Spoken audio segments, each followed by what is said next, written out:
Yeah. Good morning, everyone. This is Fran Lewis, I think.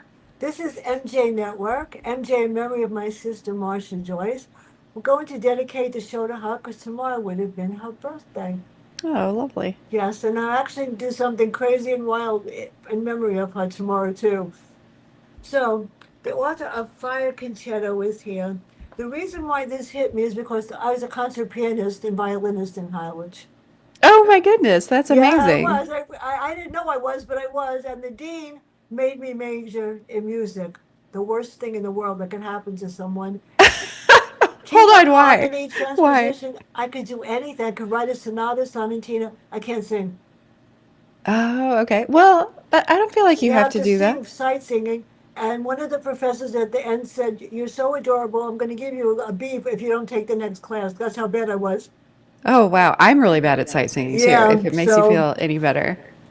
I have two sets of questions.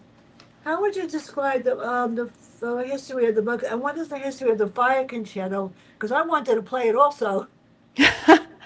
I know, I know. So many people have asked me that since the book Yeah. has come out. Um, Obviously, it's not a piece of music that actually exists. This is all fictional, but it was inspired. That piece, the Fire Concerto, was heavily inspired by Tchaikovsky's Piano Concerto Number One, which, if listeners have heard that, it's the really big bangy one. Very exciting, explosive, passionate piece of music. And this is a piece of music I adore, and it definitely infiltrated my writing of this book and the concerto. I started it, and you know how big it is. I have two of these, by the way. They sent me an extra one because I wasn't sure if I lost the first one. I just sat down and read it. It was worth the eye strain. Thank you. But I mean, I love Clara, and I felt so bad for her as to what happened. But I knew there was more behind why that happened. So how did the fire changed her? And I didn't like Madam at all. Yes, neither Seriously, I did did I. not like Madam at all. I'm gonna try to make it louder so I can hear better. Okay. Here. Right here. And turn right there? Okay, good. No, I can hear better. Oh, I can hear you better too. Yeah, I Wonderful. know. It's just my computer didn't let me log on before. It's temperamental lately. Okay, that's better. So why? Why the fire? I cried when that happened. Oh, yeah. It's so, so as you know, as a musician, and really anybody who uses their physical body to do something they love, Hmm. if you have an injury to a hand as a musician, I mean, that is a devastating obstacle and maybe a career ending one. And when I was, first conceiving of this novel, I knew that I wanted my protagonist to have left music Yeah, due to an injury, but I didn't quite know what that injury was. And when I that was was scary. yeah, yeah, I mean, I have a fear of fire for no reason. I've never been in a fire. I don't have any trauma related to fire, but maybe it's, I don't know, some kind of thing passed down. I don't know. I have a fear of fire, but I also knew when I was a teenager, which is when I was very involved in music, I had a friend, a cellist, who had a recurrent nightmare about burning his hand. And I feel like that kind of Uh-huh. just stayed with me, because a burn is something that's very difficult to heal from. It's not impossible by any means, but if you get a really bad burn, you have to go through a lot of Yeah. recovery in order to gain mobility back to that area of your body. It's very Well, traumatic. I had a weird, stupid accident. I fell outside. I broke my thumb, which Oh never no. healed right. So that made it kind of hard for me to play the piano, except didn't stop me because I had a bandage on and I did anyway. Oh wow. Did it heal okay in the No, no. no. Just Okay. see, the hand doctor said do this, and I said, you know what, the heck with it. At least it works. I don't care. Yeah, it's you don't it's our fingers are so integral to truly almost everything we do, but we don't think about them until they are injured. So it's, yeah, I know. And then when I type my review, your reviews on Just Reviews, I Oh, outdid thank you. myself. I literally outdid myself. I made it a little bit low, but it was I was just couldn't stop writing, and unfortunately, I type my reviews on my cell phone because my Oh, computer wow. tends to lose things. So it's on my cell phone in three places, so I didn't lose it. I'm very impressed. So this really bothered me.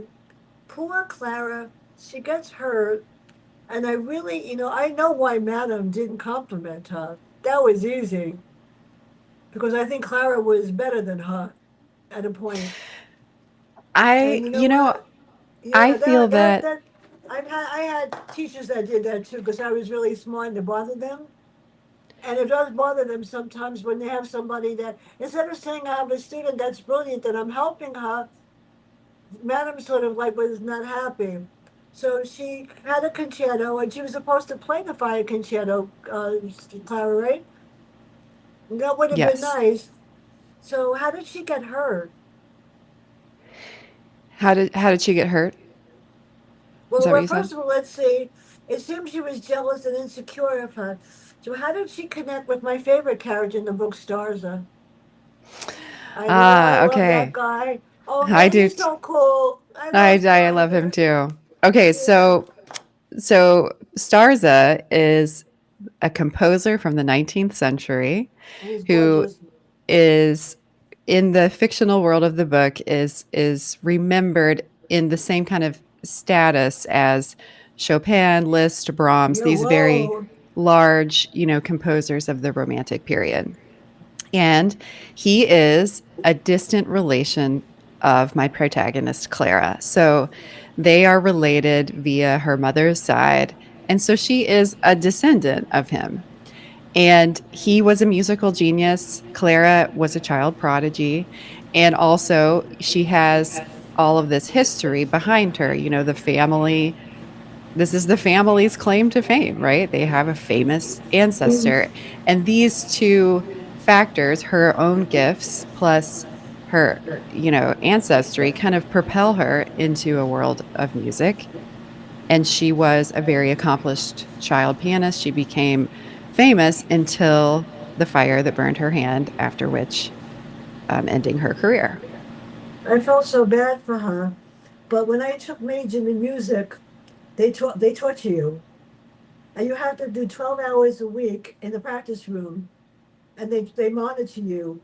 But I think the worst thing was is that I was playing Chopin, one of his waltzes and something else. They made me transpose it to another key.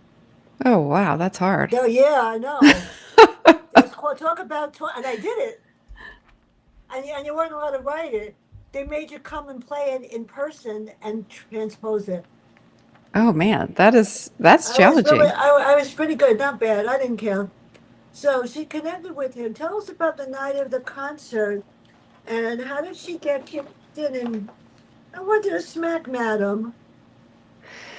I felt Yeah. so bad for Clara. It changed her whole life in the wrong direction, that's for sure. Yes. So the night of the fire. So Clara was supposed is a Mm. big music festival in Warsaw. So Warsaw is where Alexander Starza lived. And in the world of this book, there's a big music festival celebrating the 175th anniversary of his birth. And Clara is supposed to play his signature piece, the Fire Concerto. But that night, there's a fire in the concert hall, and Yeah. Clara goes back to her dressing room in order to get these original scores that she Yeah, has I had know. Oh, to protect them from fire, and she gets trapped in her dressing room, and then she's able to escape, but she's not able to escape unscathed. She's burned. She has, many burns on her face, on her arm, and most crucially for her, on her hand. I felt so bad. I wanted to smack. There's a reason. I won't say why, but it was just. I know. There are people in this world that don't understand that there are people that are better than they are, and they won't admit it. And of course, we're insecure, so oh well. Don't mess with Clara, people. Not a good idea. So all of a sudden, she connects with Madam. And why is Madam leaving bequests to all the students? I wanted the one project, the metronome. So I had one on my piano. My mother made me have one. Oh And yeah, and everybody has one, right? And many yeah, people, and the piano teacher had one.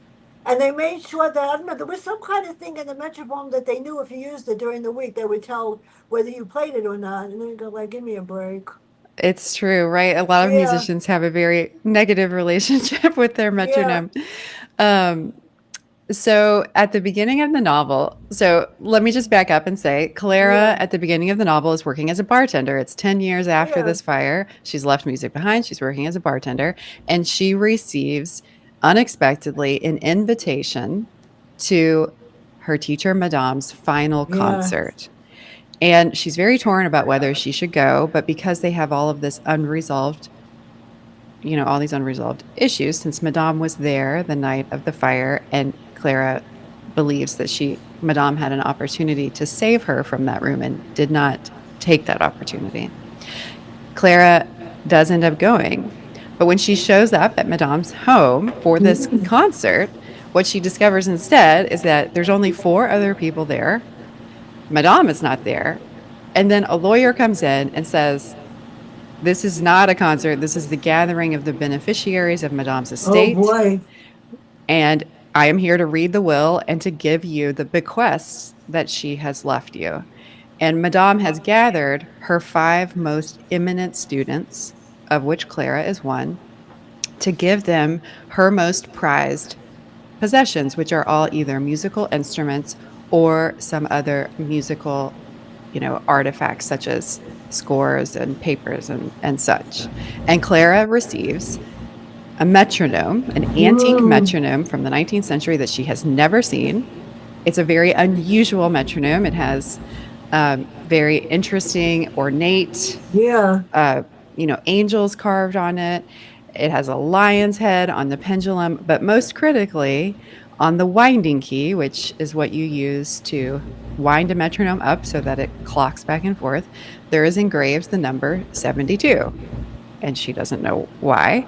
But also, as she discovers soon after, in the box that the metronome contains, there is engraved in Polish a saying, which is, from pain, we must make beauty.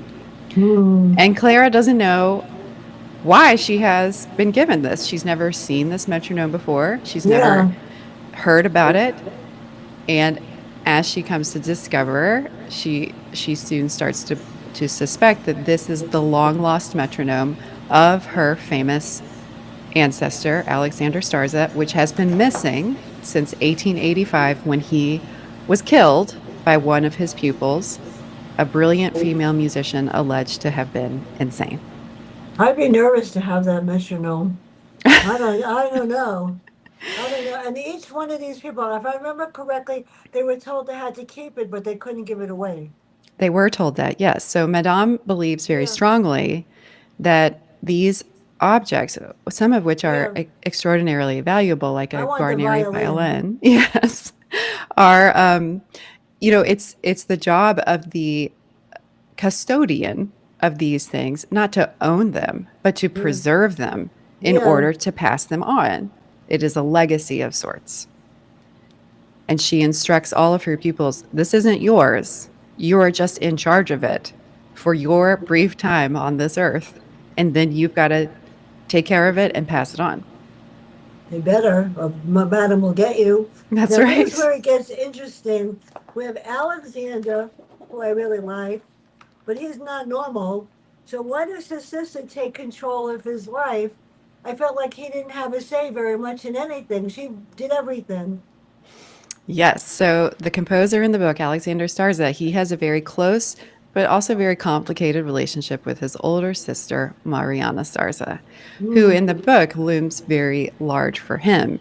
So their mother died when he was young, and Mariana took it upon herself to kind of raise her brother and take an interest in his musical talent and also to serve as kind of a protector of him. Mm, But as sometimes happens with relationships that are close, they can become a little bit toxic. And Mariana believes that she is protecting her brother, but kind of ends up yeah. dominating his life.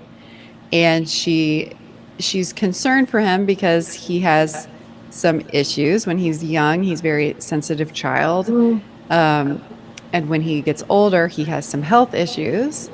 And she takes it upon herself to kind of, move in with him and take yeah, I over his know. business affairs to make sure that things go as she thinks they should. Um, but in the meantime, it causes a lot of interpersonal conflict between the two of them. You can hard to tell whether she was really on his side or something else, too. Yes, I think she was, but To a she point. she wanted it to be her way or no Yeah. way.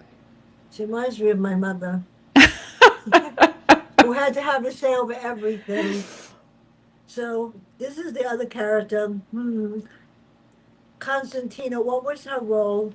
And the one thing that I became a really good piano player, but to become a virtuoso, that's tough. Yes. And I tried. especially back in the 19th century when Constantia was a virtuosa. So this is the woman who kills Starza back in 1885. But before that, she was a celebrated pianist in her own way. Yeah, She also was a child prodigy. But similarly to Clara, when she was in her early 20s, she injured her hand in a her way too. that she could not come back from. And it ended her career. And this caused her a great deal of anguish. And Mm, she ends up getting involved with Starza because he says that he has an idea of a way to rehabilitate her hand through this series of, exercises for her to regain control of the fingers that she has lost control over. And so those two end up in a teacher student relationship that is very explosive because we have two yeah, very explosive personalities yeah, I know.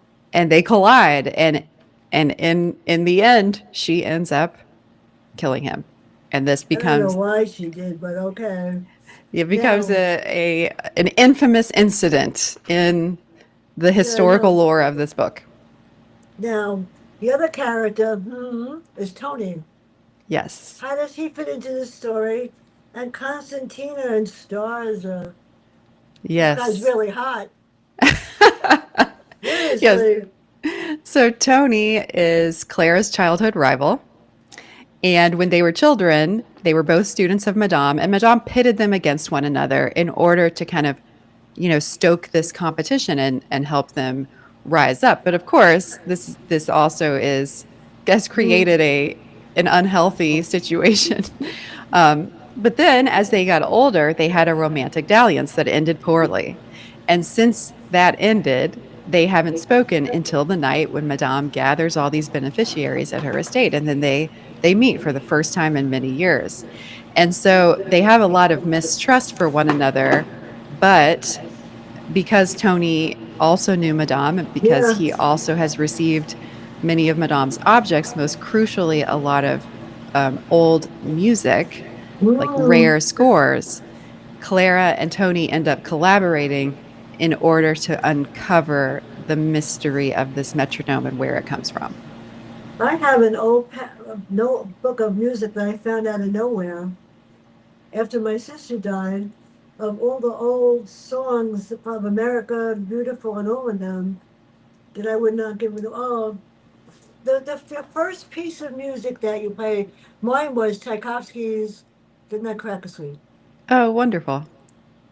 It was wonderful. I was like 10 years old. I had to play it by heart in front of an audience of people without the music.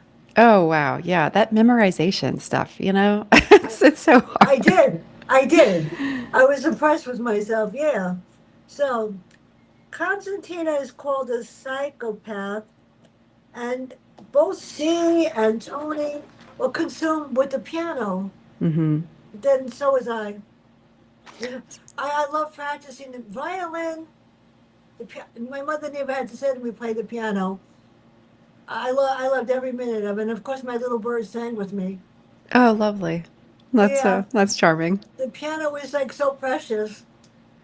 It is. And for so many people who, and not just musicians, but people who have a real passion Yeah, for some art or discipline or pursuit, it becomes such an integral part of one's life. And for many of the people in this book, especially the women of this book, it yeah. is that. It and for Constantia, it was her great love of her life was music.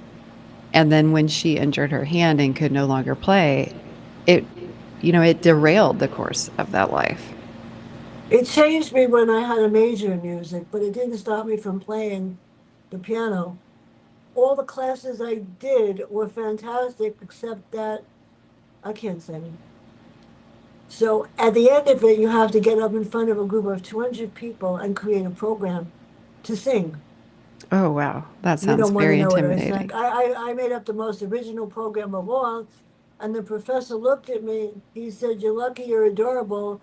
So I'm going to give you a B plus." And I had an A average in sight singing and in the music, and I'll give you another B not to take the next one. Sounds like a good deal. Yes, my program was original. They're still talking about it. I had the guts to get up and do that, but it was. I sang "This Land Is Your Land" the first. Then I sang "Farashaka" in English and French, "Twinkle Twinkle Little Star," "Humpty Dumpty," and "Little Bo Peep." Hey, it gets it done, right? And I took guts to do that. Let me tell you, Oh, yeah. It's I got terrifying to away sing with in front it, of people. but I didn't care. So she was affected by. Tell us the relevance of December 4th, 1885, and then we moved to part two of the book. Show me how many questions I have, people. Yeah, so December 4th, 1885 is the night of the murder, the infamous murder Yeah, in this book. It has no relevance to me personally. I actually chose it because I don't have any associations with that date. I don't know nice. anybody with that birthday or whatever. Um, but that is this date in the book that lives in infamy as the night that the composer Alexander Starza was murdered by his insane pupil Constantia Pleyel, thus causing a reverberation of events that is still continuing when my novel takes place in 1997. I wish there was a picture of the metronome. That would Oh, have been me really too. cool. Yeah, Me too. very I'm cool. one day I I checked it out to see. They I don't even have a know picture of a real metronome. They don't even have a small metronome. Nothing. I really want to have one made according to the way that I've described it in the book. One day I will, Fran, and I'll show you. So now we have Eleonora. Who is she and what is the Weiss article? It changed everything. So, Eleonora is a music historian who Yeah, has done a lot of research into Constantia Pleyel. yeah, And she has started to uncover some old, letters and started to do some interviews about, well, maybe Constantia Pleyel was not this crazy woman that everyone has remembered her to be. Maybe the story is more complicated than that. Most crucially, Eleonora has discovered that Constantia Pleyel was in an abusive relationship with her husband, mm, who was a physically and emotionally abusive man. yeah, And this has changed Eleonora's thinking on what might have happened that fateful night of December 4th, 1885. And she is trying to kind of reclaim Constantia's legacy as the musician that she was, not the murderer she was. So when Clara goes to Warsaw, which she ends up doing with Tony in order to help, uncover the real truth about this metronome and what maybe really happened the night of Stars's yeah, death, Eleonora helps them connect with some of the living relatives of Constantia Pleyel yeah. so they can go speak to her and get a little bit more information. That was interesting. Because how many people would trust anybody to tell anybody anything? Got to be careful with That's, information. that's Now, right. what about the intermezzo and the controversy? And who is Amelia? We're getting there slowly, people. Yes. So when they go to Warsaw, the relative that remains of Constantia Hmm. Pleyel is this old woman named Amelia.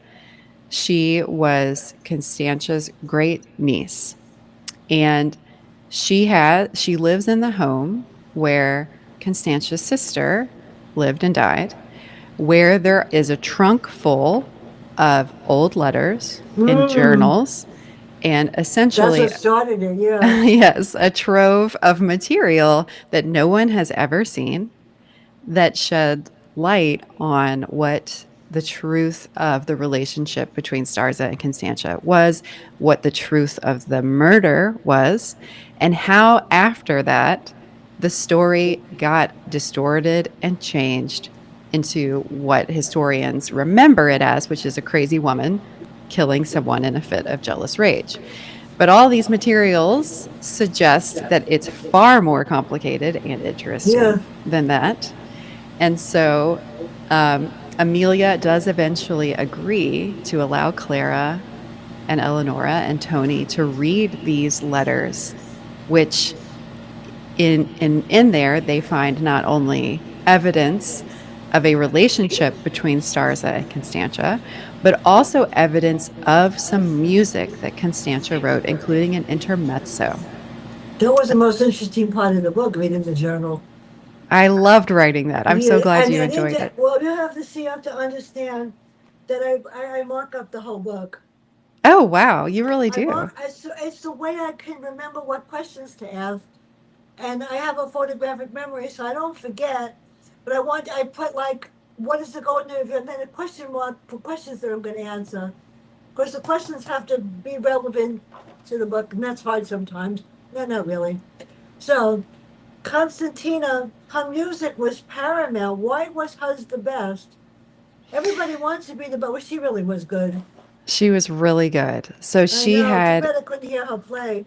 I know. So she had a prodigious talent for composition. Mm. And the as the novel goes on, Clara finds out that the one of the main reasons Madame has given her this metronome is because Madame was looking for Constantia Pleyel's lost music. She knew that it existed and she knew that it had disappeared and she believed it was out in the world somewhere and she wanted Clara to go and find it.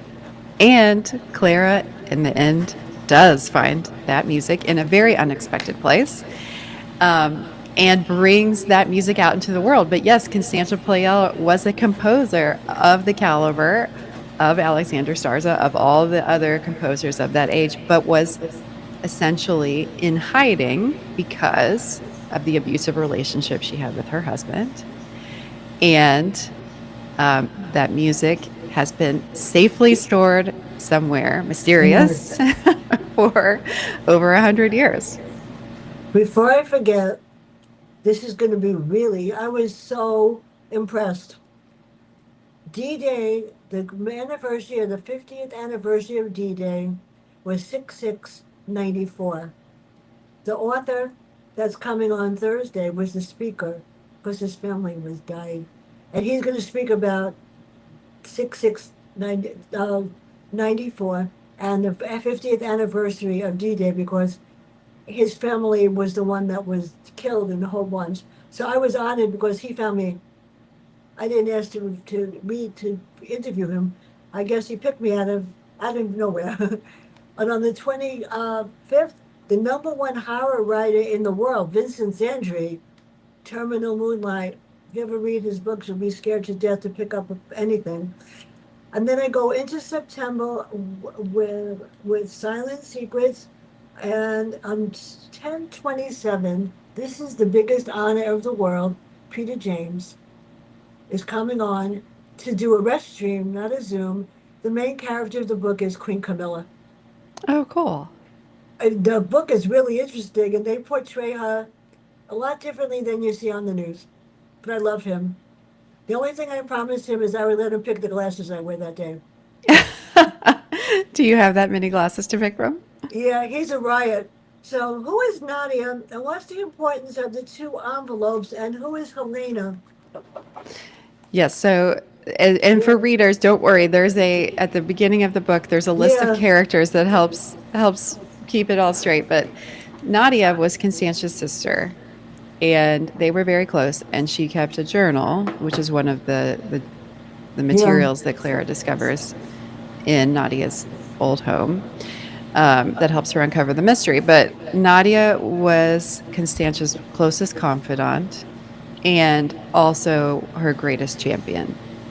So her granddaughter Amelia is the one who's Yeah. in the home that Clara gets to meet. And Helene is Constantia's daughter. So when Constantia murdered Starza, she had a baby Mm, and she tried to flee the city with her baby, but she was apprehended and separated from her child. I remember that. Yeah. She was sent to an asylum where she died. And the baby was then first given to her husband, who didn't want anything to do with this child, Yeah. and then kind of banished her to live with some distant relatives. And Nadia's passion is to try to reunite with Constantia's child, with this niece. But the husband, because he's this brute of a man, will not allow it. He will Play not pal. allow Yeah. anyone to get near this child, even though he wants nothing to do with her. It's very sad. And Helene ends up having a pretty sad life, but she is able to herself have a daughter who, as the reader comes to find out, is Madame, Clara's teacher. And He was a monster. God. he was horrible, yes. I know, and I couldn't believe that Constantino even wound up with this monster. But he sort of controlled her life, and she had no choice. And you don't want to, girls, you got to be careful when you go out with him. Do a background check and make sure that he's not crazy. It's You true, but never know. people Yeah, like that are sometimes very charming for I a while know. That's right. before they show their true colors. And back in the 19th century, once you Yeah, were married, you couldn't it get a was divorce. very difficult to extract yourself from that man, and he essentially had control over you. Well, sometimes these women were told that they had to marry the person too. Yes. Arranged marriage. I know my grandfather tried, and I told him no. The rabbi's son thought I was wonderful, but I wasn't religious enough for an Orthodox rabbi, so I got away with telling him to tell them no. So that yeah, I told him I said, Ruvain, we're best friends. He was gorgeous. I said, but I don't belong in your family. So he told them that he didn't want to marry me. Thank God. That I'm glad you did not end up Yeah, with the wrong yeah. person. So now I didn't like her at first, but I did like her at the end. Who is Sophia? All right, so Sophia Yeah, I is liked her at the end though. yes, so Sophia is Yeah, Madame, and there is a chapter toward the end of the book where we see Sophia as a girl, as a 19-year-old yeah. old in Warsaw at the conservatory on the early morning of September 1st, 1939, which many listeners will recognize as the date where the Nazis invaded Poland. And she, in the early morning of that day, we see her and understand the story from her I read that. perspective, Yeah, where she came from, how she got to be the formidable person that she is, and also how she came to have the metronome. I loved her though. After a while, you have to give her credit after you read her story. So for those of you that haven't read this, it would be wise if you did. And for those of us that love music, this is great. Now, why the insults at the conservatory and how does she succeed? Because I was so proud of Clara at the end. Yes. So at the conservatory, Yeah, Madame is treated very poorly by the male teacher there, yeah, who does not believe that women should be allowed into yeah, his studio. So this is, again, it's 1939. yeah, He is the definition of a misogynist. He really hates women. He does not think that Sophia belongs. But to the point you made earlier, yeah. the bigger reason why he hates her is that he sees that she is so much better than him Oh, of because course. she is an incredible musician. And he sees that and he is outraged by it because not only is she a woman, but also she was an orphan. She came from an orphanage to come here. So she's kind of like this charity case. And he is a prestigious person and he believes that she is just dirt, and should not be as good as she is. And so he tries at every turn to keep her down. But she is a person of grit and perseverance, and she rises up. I would not let any, and I did have people that put me down. I mean, I was really smart, and then some teachers don't like when the kids are smart. We're not smarter than you, just that you're lucky to have us because we're really great. I mean, my first sixth grade class was slow, but my second class was geniuses. Have you ever tried teaching kids that had IQs of 180, 190? Seriously? That's how smart they were, which made me even smarter. It was tough to teach a class like that. They were not disrespectful or anything, but if I said something, they questioned me right away. I had a backup. I had to be really smart. So yes, so this has got me. What is the importance of the fire concerto? And I really wish I could have heard it being played. I even looked it up to see if there was something similar to us. There was. Oh, yeah, there is a concerto There called, was a sample. Yeah, there is one. Yeah. yeah, I found this after I wrote this book. It's called The Fire I by, read, listened to it. yeah, by Tan Dun. Yeah. I don't know if I'm saying his name properly. Yes, the concerto in my book does not sound like his, No. but the significance of the fire concerto. So, Fran, as you know, sometimes famous works of music take on a Yeah. nickname. For instance, Beethoven's Moonlight Sonata Yeah. or Chopin's Raindrop Prelude. These aren't names that the composer gave to these pieces, right? These are nicknames that they earn over time. And in the novel, this big concerto that Stars wrote has been nicknamed the Fire Concerto, both because it is this very explosive, fiery, Yeah. passionate piece of music, but also because the tempo marking on the piece is Allegro con fuoco, which is one of my Whoa. favorite things I to see on know. a Oh piece. my God. Yeah, I That know. literally means fast with fire. And so over time, this piece has adopted the name the Fire Concerto, but also, of course, Clara is burned in a fire, and fire is a central component, a theme of this novel. I know. I don't even know how she came to play that. I mean, I would play something, and my teacher was Gail Dante, and they go, "Lego, you got to be kidding me!" And you had to practice it because if you did it wrong, never mind. And it's hard, especially how the way she had to play that so fast.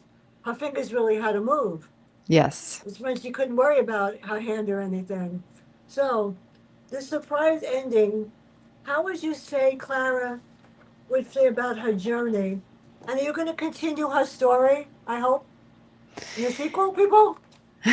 So there is a surprise ending, which I won't reveal, but I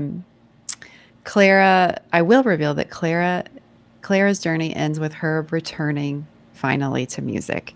Obviously, she can't play the same way that she used to. She I suffered a know. very difficult injury to her hand, but she comes back to it, which is um, very important for her. So her journey ends with a return to music, and I am writing a new book, but it is not about her. Oh, you got to bring her back. I mean, I want to see her destroy Madam. Ah, Madam comes back, but it's not quite the same. I want to see her play a piece with Madam and be better. oh yeah, And maybe a Madam, prequel. and Madam turn around to her and say, "I owe you an apology." That's never going to happen either. No, that's not So, going to happen. I mean, like I said, I read fast, and this book I just gave me eye strain twice, so I couldn't put it down. And Oh, thank you. well, actually, unfortunately, my dermatologist wife was taking all my books. Now I leave these in the mailroom, and they take them. Oh, Oh, that's a without a nice way to doubt, they pass it take them. on. Sure, they take everything I read because nobody buys books anymore, and I never had to either. So, for those of you that want, I just got the new Patricia Cornwell book that's coming out in October. Oh, is it good?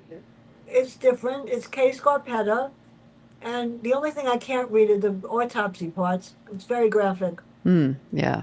Yeah, so that's one, and I got one today. Humpty Trumpty, 100. Yeah, a hundred poems about the president. I started to read it from January 20th to December. It's hilarious. It's hilarious. And then I That sounds got one good. about the dehumanization and black people, and then I'm not sure about that, but I'm getting a whole bunch more. But Wow. yeah, and I'm booked. My show is booked until October, till actually till November 5th. That's great. So if you have something coming out, make sure I know. So Okay. before where can we find out more about you and your work? And everybody, if you didn't read this, what are you waiting for? That's right. I agree with Rand. What are you waiting for? So you can find out more about me at my website, which is Sarah with an H, landandwitch.com. Also, I'm on Instagram. I'm on Blue Sky. The book is available in all formats. It's hardcover, ebook, and audiobook. The audiobook is fantastic, by the way. It's read by Katrina Link. So if for those of you who like to read that way, I recommend that. Well, And everybody's going to want to read this, and I I hope know that so.